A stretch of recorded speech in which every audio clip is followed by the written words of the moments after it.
So the way this presentation is also being recorded, a couple of disclaimers before we get started. We will be talking about sexting and cyberbullying today, as it has to do with aiding in prevention of children, right? Leading that conversation so that we can be like proactive and hopefully helping our children through those difficult situations. There was also a link in the chat already of the previous presentation we did last month, which is on how to talk to your children about abuse. And it kind of goes over a lot of topics that will be um, pretty supplemental to what we're talking today. And it's a good introduction into, especially talking with littles about this topic. It's so important. This is gonna be more about like whenever we're talking about online situations. So just to know if there's anything I say, you're also more than welcome to ask any questions. Please make sure to put all the questions in the chat. I will have like little breaks in between sections of things that I'm defining or anything that I'm saying. So please always feel comfortable to either raise your hand or send a question in the chat, and I'll try to get to them. Okay, so with that, we'll get started. Um, so oh, let me put this over here. All right. So this is just a little disclaimer saying that we are run by different grants, and while we are run by wonderful people that support all the stuff that we do at the Women's Center, they do not reflect our presentations do not reflect their opinions. So please, if there's um, any differences with what I say or anything that you find contentious, just um, I can send that again. I'll send it right now.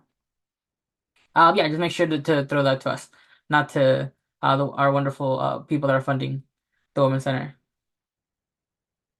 Okay, and I will be sending again the link for the previous presentation. Okay, that should be in the chat right now. Okay. All right, so let's move on to so what's the Women's Center? The Women's Center is the rape crisis center of Tarrant County. So we do quite a few things. We actually do a lot. The Women's Center started in 1979. We've been around for around 40 years. We have three main departments. The main department, or the biggest department, is the Rape Crisis and Victim Service Department, which is the one that I'm presenting to you all on behalf of, right? We have a smaller department called the Violence Prevention Education Department, which hopes to pretty much work ourselves out of business, right? Gives um, tools and information not only to adults like yourselves, but also to professionals that work in the area of helping others, right? So they can be more trauma informed. We have presentations that deal with prevention as it talks to communities. We have presentations that really all kind of circle back to the idea of to preventing sexual violence. We also have a problem called Play Safe, which maybe some of your children have had come to your classrooms, where they kind of identify private parts as well as safety rules so that children can understand if someone has touched them in their private parts, and to know that that's not okay, and they can always tell a trusted adult if that's happened, right? As well as like an unsafe touch, those kind of situations.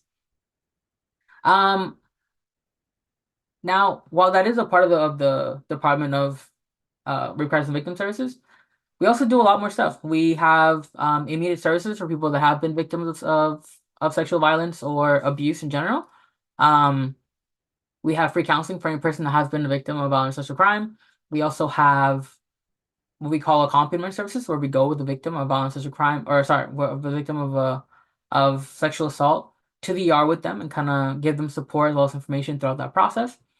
We also have case managers. We have an in-house lawyer that can help with family law cases if there's any kind of like immediate custody issues that need to be addressed. And yeah, we do a little bit of everything in hopes to help those that are facing very difficult times. Excuse me. Next we have the Employment Solutions Department, which is how the Women's Center started in 1979. And pretty much short and sweet of it is we help people that are underemployed or unemployed gather skills, and re-enter the job market to acquire employment the best they can. The idea of this was that how can a person that's dealing with crisis also navigate life while dealing with poverty, right? It adds this added stressor. So in dealing with that poverty, that might help alleviate them um, just through helping them out of that situation in that way. Next, we have general counseling, which has quite a few programs. Um, so one of the programs is counseling at a pay scale. The pay scale started around the 90s, so it's very affordable counseling by today's metrics specifically. Um, we work with homeless shelters. We also have what's called the PROS program that deals a lot with elderly outreach, kind of help them combat that isolation and depression that can happen in those older years. But yeah, the Women's Center does a lot of things. We are a nonprofit. All of our services are completely free, except for the pay scale counseling in the counseling department. So the only department that people have to pay for services is general counseling, and only for that one service. Everything else is completely free. If you have any questions about our services, please make sure to take a picture or look back to this video. Or you can look us up on Google as well, the Women's Center Tarrant County, and just reach out, call us. Our main office number is the 4040 number, and you call us, you'll have one of the wonderful people at the front desk talk to you and give you more information on our services. Okay, so that is a lot of talking. Now we're going to go over through our objectives because you guys are here to learn some things about how to talk to your children about sexting and cyberbullying. So let's get into that. So our objectives for today are to learn about the reasons why children, teens may engage in risky online behavior such as sexting and cyberbullying. Then we're going to talk about learning about the emotional and legal consequences surrounding sexting and cyberbullying. We'll see a couple videos. I'll ask you guys some questions, hopefully have some discussion. During this discussion, if someone would like to unmute themselves, they're more than welcome to. If someone would like to throw a question in the chat or maybe comment in the chat, I'll probably hold like a couple of like a minute or a minute and a half to give people time to do both. And then yeah, we'll see if you'd like to mute yourself. Just raise your hand, and then we'll go one by one. We'll probably take like 3 or 4 answers and then move on, depending on how the discussion works. So please feel free to, be part of the discussion. And last but not least, we'll learn different ways to engage with children, teens, and respond to conversations regarding sexting and cyberbullying. So the beginning part of this is very much going to be information on what is sexting and cyberbullying, what does it look like, how can this have these consequences can happen, and then after the fact, our how can us having these conversations be preventative in these situations, right? How can we not only tell children what they shouldn't do, but also if it were to happen, what can we do then, right? Knowing that just because it happens isn't the end. There's always going to be a step forward and how to get to that step, right? Okay. So with that,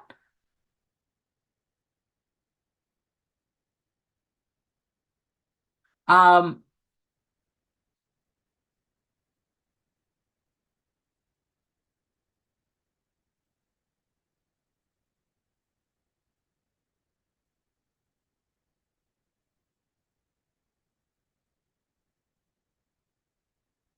okay. Any questions so far? Okay. If there's any questions, put it in the chat. All right, moving on. No. So, oh, okay. Thank you. Um, all right, so first we're going to talk about digital and physical identities. So I think it's fair to say that a lot of us grew up not on the internet, right? Like maybe some of us might have, some of us might have not. But for the most part, our whole lives, there was a part of our lives where the internet was not a focal part of it, right? Where we didn't all have to have emails, we didn't all have to have phones, we didn't have smartphones on us, right? It was very much um like there was this adaptation period to what being online was like. Now, in this day and age sounds like we're super old, but we're not, I promise. Um, a lot of people have digital and physical identities, and really this distinction is made because a lot of times people will act differently online, right? There'll be this space where people feel maybe less accountability. It's less it's less difficult. It's more, excuse me, it's more difficult to identify a person online than it is in person, because in person you are in your person, right? Who you are. We can see you, we can talk to you, we can interact with you. So, for a young person, this can feel like um this can make it seem like things that happen online aren't real. They can be fake. And for a lot of us, we think that the solution to being online is to just not be online, right? Just get off the phone, go touch some grass, or a lot of things that sometimes we hear. But we also know that these digital spaces are becoming the spaces that our children occupy the most, really. It's where they interact with their friends on games, on social media sites. So it's something that, while it feels disconnected from our real life, we are finding out more and more that it's very much an extension of our physical identity, or a display and expression of physical identity, with the big caveat that it's almost permanent, right? Whenever a person's online, they develop what's called a digital footprint. And we have seen through the last decade, decade and a half, that these digital footprint has very much affected people's opportunities in the future, whether it be immediate difficulties with their peers.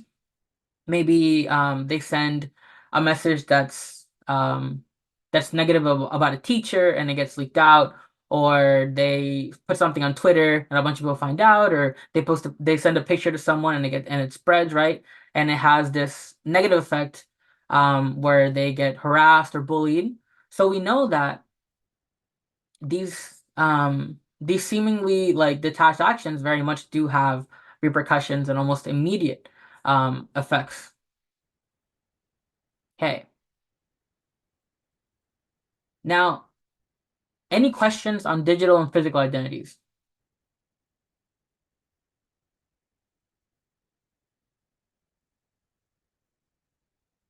Okay, I'm saying doesn't know. But I do have a question for everybody. So, how do children and teens use their cell phones?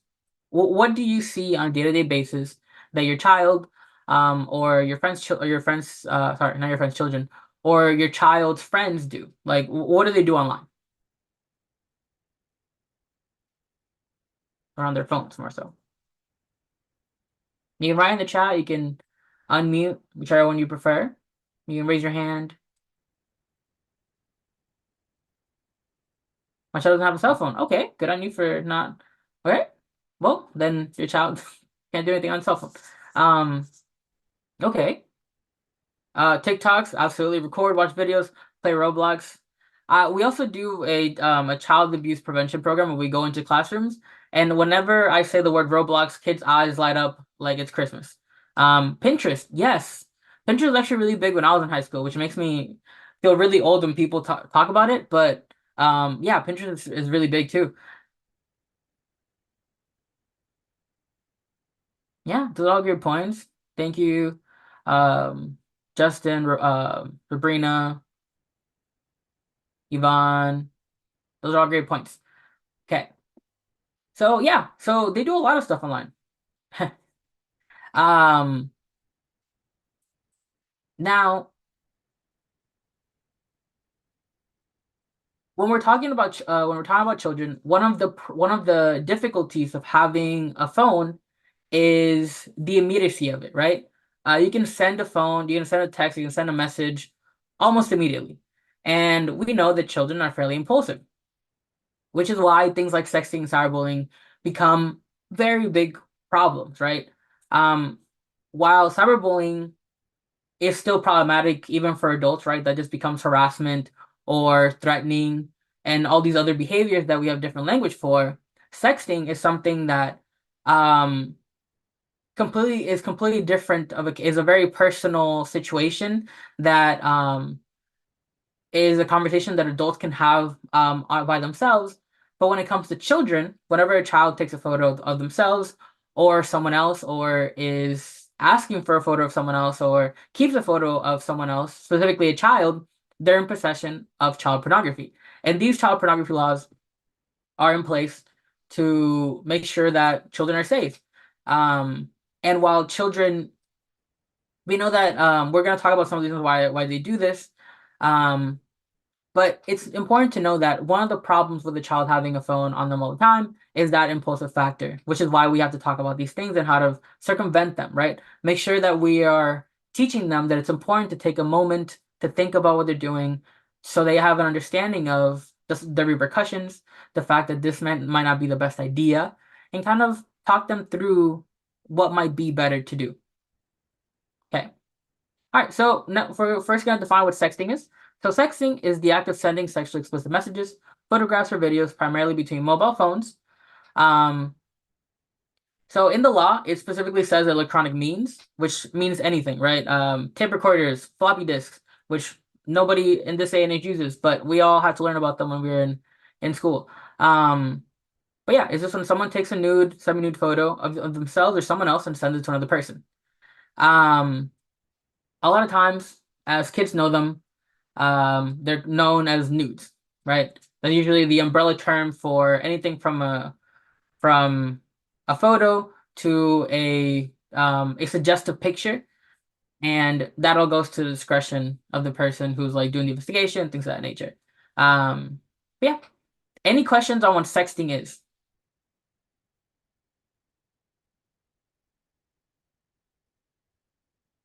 Okay. All right. So we'll move right along. Now we're gonna look at some numbers. So we know that around 20% of teenagers have sent or posted a nude or semi-nude image of themselves. We know that 39 have sent or posted sexually suggested emails or text messages. So this is a large portion of teenagers, right? This is a pretty big number. But also it kind of tracks, right? Whenever a child is a teenager, that's whenever they're learning about the birds and the bees. They're learning about what sex is. In our American society, there's a lot of conversations, or sorry, there's not a lot of conversations on what private parts are or what sex is, and for the most part, it's a fairly taboo topic. But whenever kids encounter this, um, and what I'm getting to is that because we don't talk about this, whenever kids are learning about this through different areas, whether it be TV or movies or songs, then they start to not have a place to ask these questions, which then leads them to not really think through what's really going on, right? Does that make sense?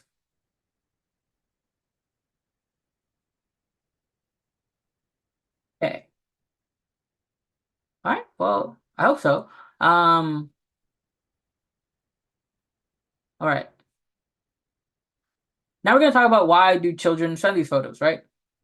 So for the most part, most children send this as a gift, right? It's to continue to deepen the relationship with the person they're dating, the person that they want to have their attention, right? Sometimes they feel pressure because they feel pressure to send these photos because they feel like it is a display of affection, a way of getting closer to that person. And in some situations, we have seen that people will try to, or children, um, will try to get a bunch of nudes from a bunch of different people to show that they are like cooler or more like have more acclaim. Um, or sometimes they see that their friends are doing it and they feel like if they don't do it, they won't be cool, right? So it's kind of one or the other. No, Alicia, I think that's a great point. I think that's a great point that um we tell our children about the repercussions for it. Yeah, and we'll talk about the legal repercussions in a second, but I think that's a great point. And I love that you guys are interacting in chat. Thank you. Now, another big reason is because I think it's funny or it's a joke.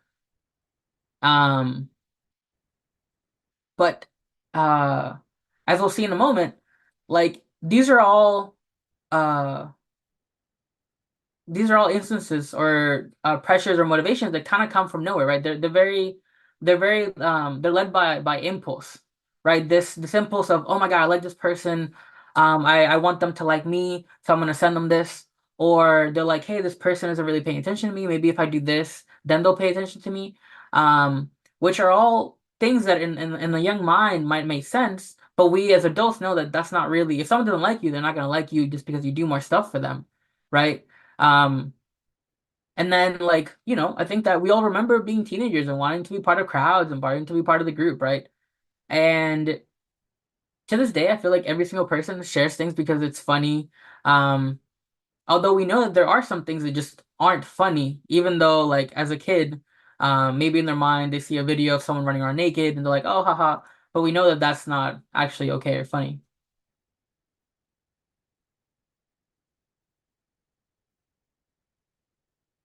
Okay. Yeah.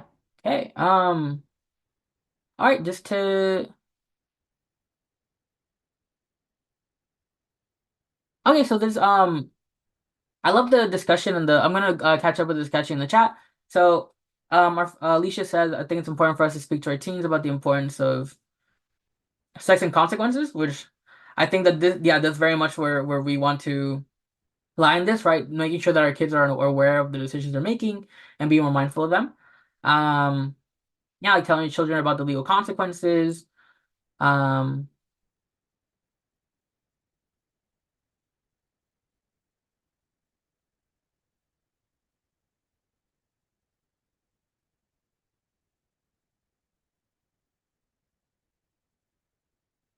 yeah, and I think that there are larger conversations, but for now we're gonna focus on what could go wrong. We're gonna watch a video that kind of talks through this situation. So,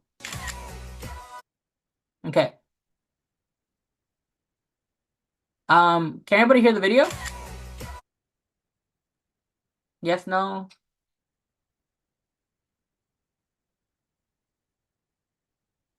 All right, perfect. Cool. Now we're gonna play. Thank you.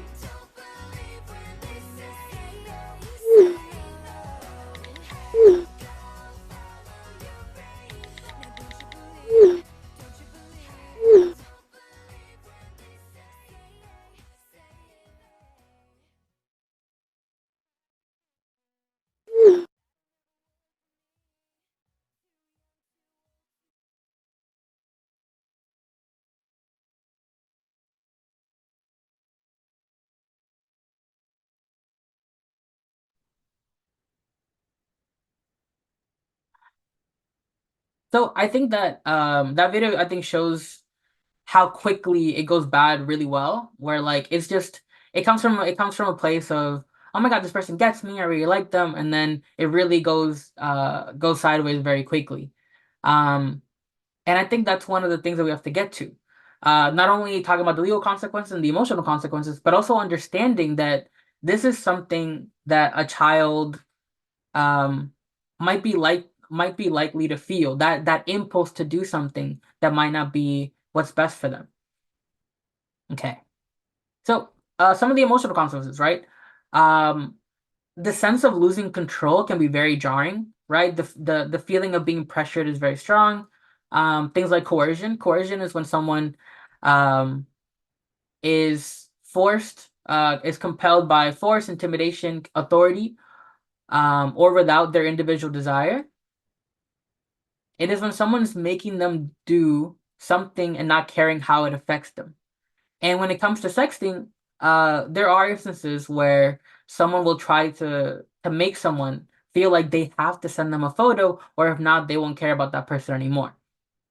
And for someone that is really whenever a teenager is like super into someone or they feel like they're in love with them, those emotions, although for us it might be like like it's not that serious for them, like it feels like they have to. Um, and that's how they can be manipulated to do things that usually they wouldn't do. And then sextortion. Maybe they send a sex to someone they're dating, and then that person uses it to blackmail them. Which again is a very real emotional consequence. It can feel it can make a situation feel so out of the control, and it can be very scary for the child as well as it can um, just lead to more and more problems, right? And I think that when it comes to sextortion, that's a lot of the stories that we hear. of like a child sends a photo to someone else, and that person shares it to the whole school, and then the people around the school start treating that child differently, and then they have to move schools, or now there's legal ramifications we can look through, right? Which we'll get into now. Right, like sexting is considered a crime. It very much goes under um child pornography laws. So whenever a child is sending, receiving, or in possession of a sext or a picture or video of a sexually explicit nature of another child or another person under the age of 18 in the state of Texas, they are in possession of child pornography. So in these cases, when we see at the majority of them, both the sender and the receiver can be charged with distribution and or possession of child pornography. So it's not only the production or distribution, but also just simple, sorry, it's not only the possession or distribution, it is also the production of these photos can sometimes land children in jail. And I think some of us might have heard, but when a person does commit a sex crime, they might be put into what's called the sex offender registry, which can have very large effects to the rest of their life and the trajectory in the adult world. And juveniles can be charged as sex offenders as well. Okay. Any questions on those consequences?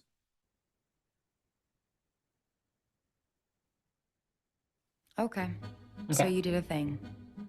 You sent a picture of yourself with no clothes on. Something you thought wouldn't be shared. And in a polite society, cats wear clothes, right? Anyway, it seemed like a good idea at the time, but now things have gone wrong. Terribly wrong. Maybe you shared the picture with someone you loved and trusted, but after a while, things weren't so friendly.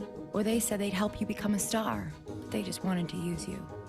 Or maybe you met someone online and they really seemed to understand you, but then it got weird, and it turned out to be someone totally different. Now the person you shared the pic with is demanding more and threatening to tell. That's sextortion. Yep, that's a thing. The perpetrator relies on you feeling ashamed and keeping quiet. But they are the ones who should be ashamed. What they are doing is wrong, and it's never too late to find your voice to ask for help, or too early to reach out to your friends to tell them you'll be there no matter what. In fact, you can stop sextortion before it starts by talking about it now. With support, you can do anything, and you can focus on the important business of being cats. So tell your closest friends today you've got their back no matter what. Okay. Now, here are some of the legal ramifications, right? The penalties for sexting for ages 17 or younger. It can be a Class C misdemeanor, a fine up to $500. B misdemeanor, up to 2,180 days in jail or both. And then if it's a Class A misdemeanor, if they've been previously convicted or more times reporting the material, it can be up to $4,000 or a year in jail or both. So this can have pretty big repercussions. This is not at all kind of putting in also the possibility of being a sex offender. So again, this can have large ramifications for a child. With that being said, I think one of the important parts um, to have in this conversation is the aspect of this is a situation that can have a lot of shame for a person, and can come from situations where someone has been coerced into doing something, right? And a lot of times that'll lead to a person to being silent about this. They'll feel shame. They'll think like they don't have the right to ask for help because they deserve the outcome that's happening. And when we kind of like lead with that conversation, what we're doing is that we're keeping a person that is very much being coerced or manipulated into not speaking up. So in these situations, um, while we have to be mindful of how dangerous and how many repercussions there can be, we also have to be open to having this conversation with our children, even if they do partake in this. We can't just tell them that once they do it, it's all going to be over and just scare them out of this. We have to let them know that um, there is a path forward. Because a lot of times, if we're just like, oh, if I ever find out about this, you're going to be in so much trouble, that makes them think that if they do speak up, it's just going to get worse. And that doesn't really lead to a good outcome. So that was kind of our section on sexting. Any questions before we move on to cyberbullying? Any questions on sexting? Anything that I've said?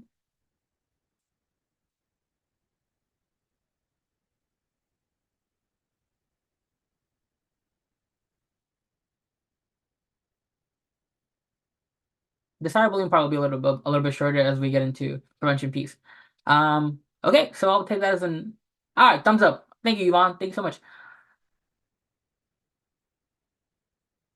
I told my boys that that will go to jail and I can't get them out because that is serious. I do apologize for chuckling, but I do think it's important to let them know how important it is. Yes. Okay. So moving on to cyberbullying. So cyberbullying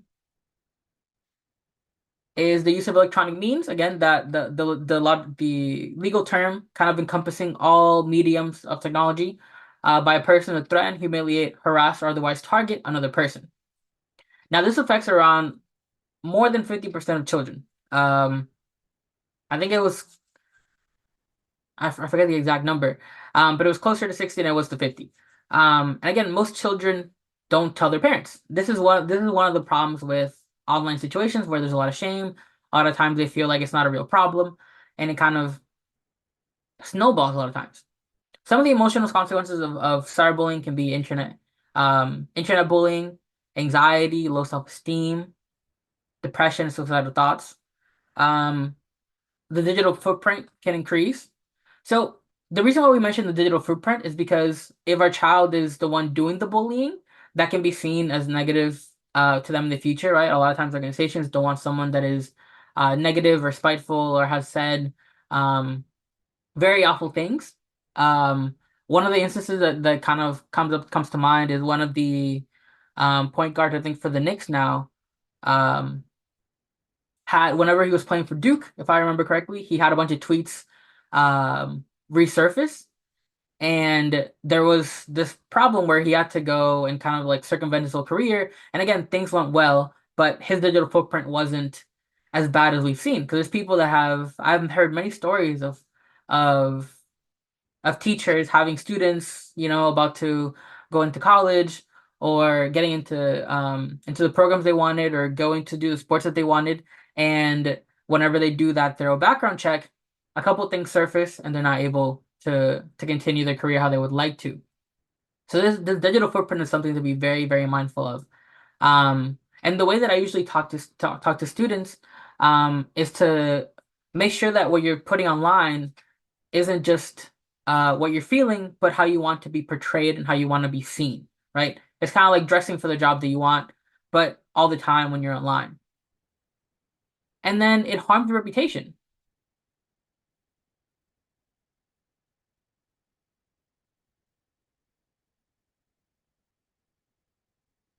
Yeah, and I think it is a lot of times when we're talking about cyberbullying, we look at it from the aspect. I think Justin made a good point that it's important that we also hold our children to a good standard of knowing that they shouldn't do the bullying themselves either. And I think that that isn't important, right? The best one of the best things that we can do is create a standard for what is proper behavior. Yeah, even online, they'll say like really mean things to each other. Absolutely, yeah. What one of the main answers I get online is the Call of Duty Call of Duty chats where like they'll say a bunch of stuff to each other. Absolutely. Okay, so cyberbullying, legal consequences. Um, Really, bullying is a word we've used to really codify like children harassment, the harassment of children. If we talk about bullying for adults, it really is just a form of harassment, that sometimes leads into threats or intimidation or like stalking, right? It kind of delves into different things that whenever a child is young or whenever a person is a child or under the age of 18, it's usually just kind of codified as bullying. It can be criminal. Offenders can be charged as felons. Information can appear in searches by schools, employers, and may be permanent. And again, it's important that we let a child know that these are the real consequences. Now, with that being said, like we said before, this happens to more than 50% of children, but very few ever tell. Why don't they tell? So some reasons we know is that they feel retaliation from reporting to the bully. They think that that person will have more access to them than the people that can keep them safe. Sometimes they don't recognize that they're being harassed. Oftentimes they feel a lot of shame. And more than anything, they think that no one will help them, right? The number one reason why children don't report sexual violence is because they think that they will not be believed.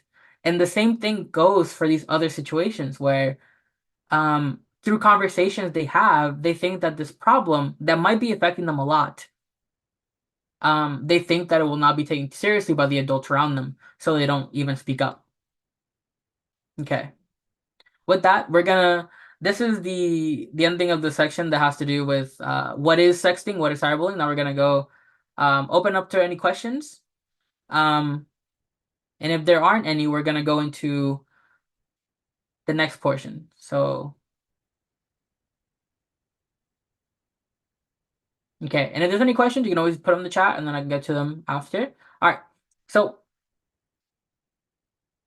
so to the point of the presentation, how to talk with your children, teens about sexting and cyberbullying.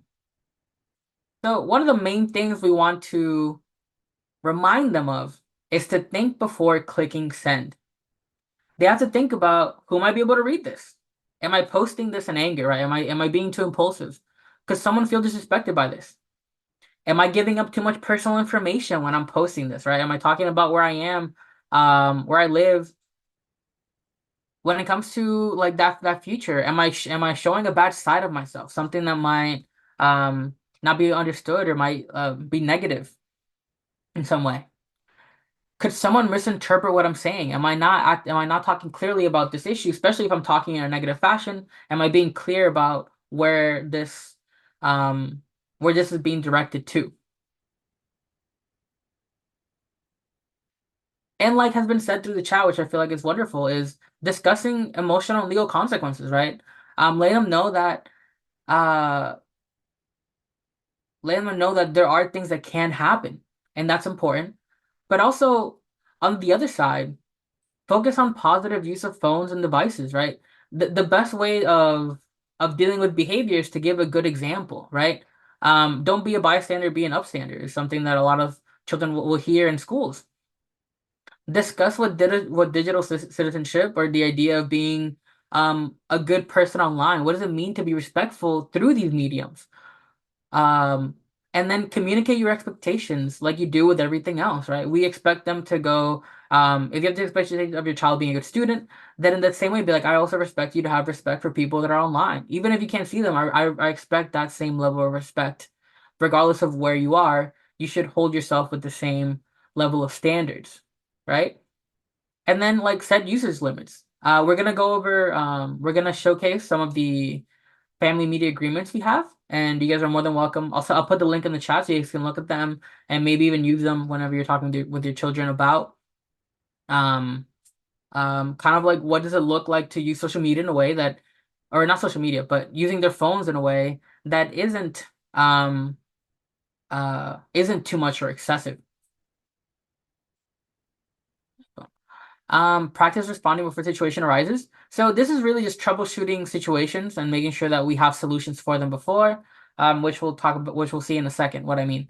And then more than anything, um, children are sponges, right? And in the last one, we talked about a lot how the best teachers will we do every day.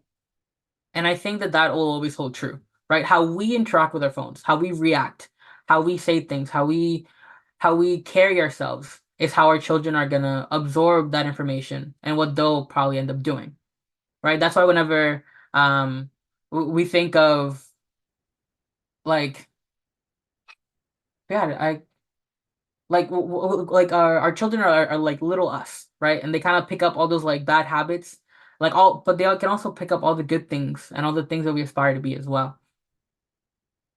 Yeah, just trying to be positive. Um, because phones are going to be kind of a part of our lives. Like we can't just all not use phones. We can't all just not be on social media, or we don't have to be on social media, but we're going to have emails and be online and partake in that space. So it's better if we get ahead of it as opposed to just try to neglect it altogether. But in the end, these are all suggestions. So if you wanted to go through it together, you're also more than welcome to. I don't want to seem like I'm like, oh, you have to use your phone. I'm just saying that when we're talking about prevention, the best thing to do is to have that conversation as opposed to not. And this is what it looks like, right?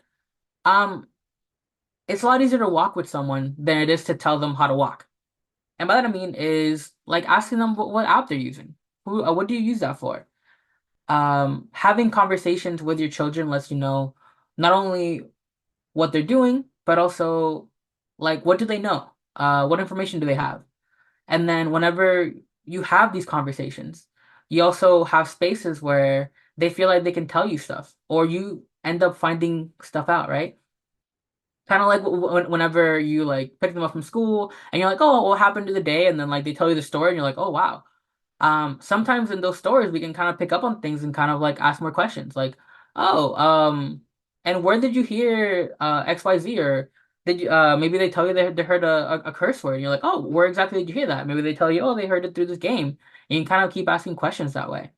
But if we don't have that space where they can talk to us, we're not likely to find out.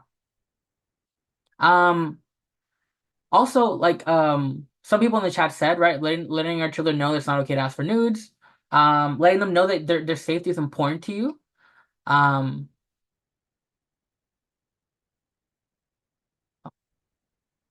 do you have a question? Nice.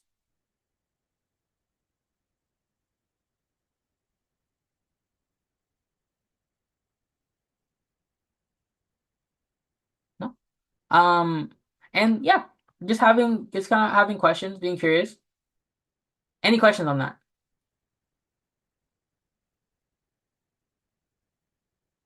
No? Okay.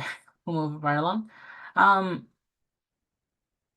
so also being aware of the different apps that children use, right? NBA 2K, Fortnite, Discords, or sorry. Discord's a very common shot. I think Roblox is um the the biggest thing since MySpace, as one of the teachers said. Um, and yeah, just being aware of these apps and kind of just being mindful of them. But also, so some common problems that we have seen are like dating apps, right? Meet Me is a social media app that allows users to connect with people based on geographic proximity, right? In the same way that some dating apps do, like Bumble or Hot or Not. This always makes me think it's Tinder, but it's not. And then Badoo, Grinder, and again, these situations can almost can increase, especially if a child um finds community in certain spaces, they might gravitate to certain apps, right? But and then Omegle was like a very big thing. It actually closed down not too long ago.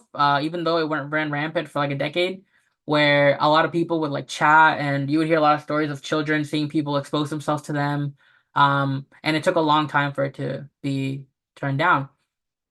Or yeah. And then last but not least, there's also like vault apps where it'll look like a different app, and then once you click in there, it'll give you the option of okay. And Justin said that there's this new app called CapCut, which is like a new TikTok. So definitely be mindful of that one. Um, thank you very much, Justin, for the heads up. But yeah, there's vault apps. There's been like sometimes it'll look like a calculator, but it'll be like calculator plus. And then when you click on it, it'll have like a vault where people can like hide stuff. And then Instagram. Instagram is a very common social media app, right? Even though um it says that it's safe to use, people still use these mediums to try to contact children, or um if the use of this application isn't regulated, it can also be dangerous in its own extent or unsafe in its own way. Okay.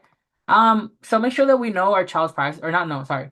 Make sure that we promote the use of privacy settings for their children. Their accounts should be private, not public. They shouldn't be showcasing their personal information. Also we should know our child's online friends, right? There should be that transparency of who they're interacting with online.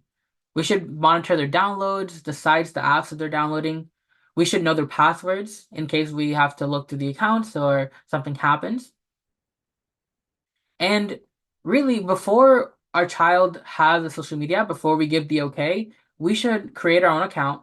We should look at the app, kind of scope it out first, see how it works, and then give the okay. That way, whenever they're using it, we can be confident of what's going on. Yeah, also a lot of phones give the opportunity to like link your phone to the child's phone or their account to the other account, and that gives a lot of clarity to what's going on with those accounts. I think that's a great idea. Uh, uh, Mr. Robinson, or no, Mr. C. Robinson. Yeah. Any questions on that? Hey, we're almost there. So these are the digital agreements. So I will.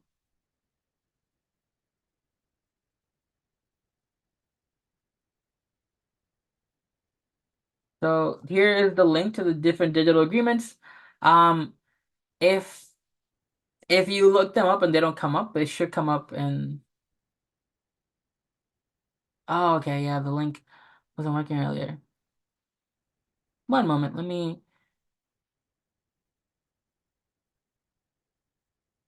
Okay,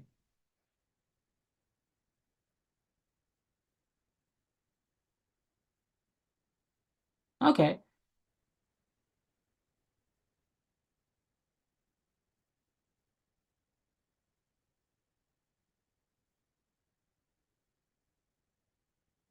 Um, yeah, having different family media agreements kind of lets us know like it's just like a.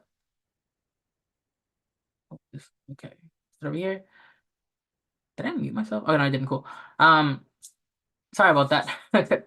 Uh, so it's just a list of different promises that are made between the child and the parent to like know that they'll be safe, right? No, this kind of gives some clarity to why there's rules, right? And a lot of times having clarity, yeah, the link I don't think works right now, but I'll make sure to right as we're saying goodbye, I'll make sure to send one to Mr. Muhammad for to post on the website. And my apologies for that. Um, yeah. So yeah, there's different family media agreements for K through 5, 6 to 8, 9 to 12, and yeah, it kind of offers a good back and forth and shows some parity in that conversation. Any questions on the digital family media agreement?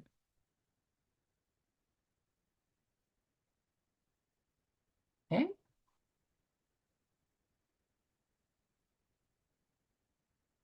Okay. Um, so we're gonna talk about some resources. Um, so again. Sometimes there are bad actors on apps, right? There might be someone that's posting inappropriate content somewhere, and the National Center of Missing and Exploited Children does a really good job of kind of cracking on that, right? If you ever see unsolicited obscene materials from the children, misleading domain names, misleading words or digital images on the internet, as well as things like child pornography, child sex tourism, child sex trafficking, this is the organization to call to, right? Um, so this is really if there's like not an immediate threat to the child, but something weird happened, this is a great place to get answers and kind of get information. If you guys would like to um, write down the number or take a picture of it, you're more than welcome to. If not, the number will be on the next page as well.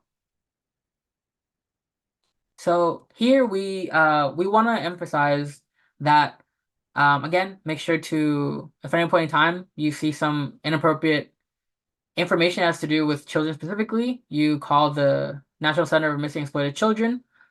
Now, if there's an immediate threat if someone is trying to sextort your child, if trying to if they're in possession of child pornography, if they are trying to like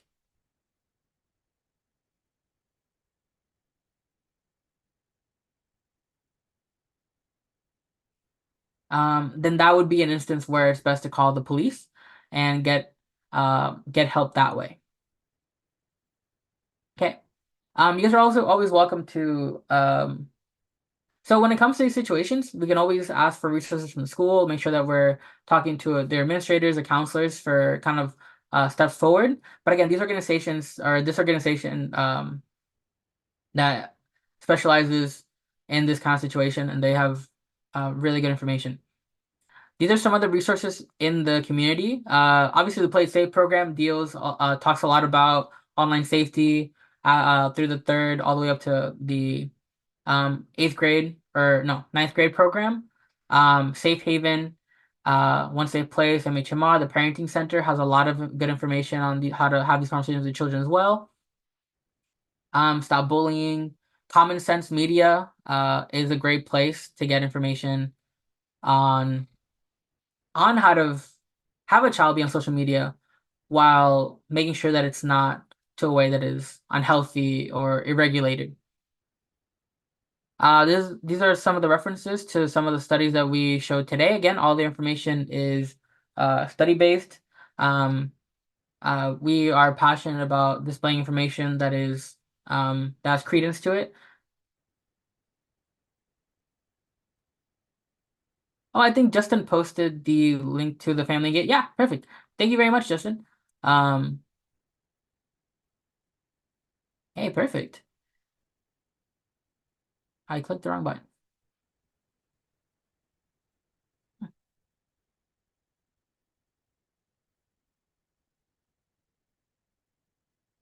Okay. All right, and last but not least, I want here's a QR code. So we are grant funded. So if you'd like to take a moment to leave a once you scan the QR code, it's going to take you um to a feedback form. I'll also put a link in the chat. Um,